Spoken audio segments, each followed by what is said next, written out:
আল্লাহ তাআলা বলেন, আমি আল্লাহর বানানো জান্নাত যদি পেতে চাও, আমি আল্লাহ কর্মসূচি দিলাম দুইটা। এক নাম্বার কর্মসূচি, বান্দা তোমার লাগবে পরিশুদ্ধ ঈমান।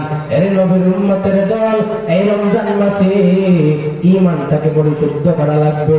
এই রমজান মাসে বান্দা তোমার জীবনকে পরিবর্তন করা লাগবে।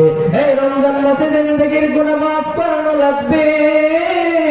এই রমজান মাসে যদি বান্দা তোমার মধ্যে কোনো পরিবর্তন না আসে, তাহলে কাল কিয়ামতের ময়দানে আমার আল্লাহ তাআলার আদালতে যখন মালিকের কাঠগড়ায় দাঁড়ায় যাবা, আমার আল্লাহ তাআলা যখন বলবেন, এই রমজান পাওয়ার পরে আমি আল্লাহর কাছে কেন তাওবা করো নাই?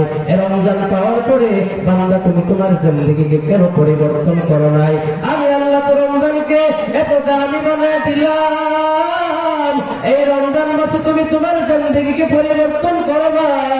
এই রমজান মাসে বান্দা তুমি জাহান্নামের আগুন থেকে মুক্তি চাইবা। রহমাতুল লিল আলামিন বলেন, যখন রমজান চলে আসে, ওই রমজান মাসে আমার আল্লাহ তাআলা আসমানের দরওয়াজাগুলো খুলিয়ে দেয়, জান্নাতের সব দরওয়াজা খুলিয়ে দেয়, জাহান্নামের সব দরওয়াজাগুলো আমার আল্লাহ বন্ধ করিয়া দেয়।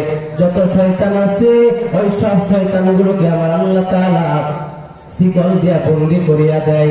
কারণ হলো এই রমজান মাস বড় দামি একটা মাস। এই মাসে আমার কোনো বান্দা যেন গুনার মধ্যে লিপ্ত না হতে পারে। এই রমজান পাওয়ার পরে বান্দা যেন রমজানের একটা রোজাও যেন না ছাড়তে পারে। এজন্য আমার আল্লাহ তাআলা এই শয়তানগুলোকে শিকল দিয়া বন্দি করিয়া রাখে। কিন্তু তারপরেও রমজান আসার পর এমন কিছু মানুষ আছে যে মানুষগুলা শয়তানের মতো। আল্লাহ তাআলা বলেন, মিনাল জিন্নাতি ওয়ান নাস,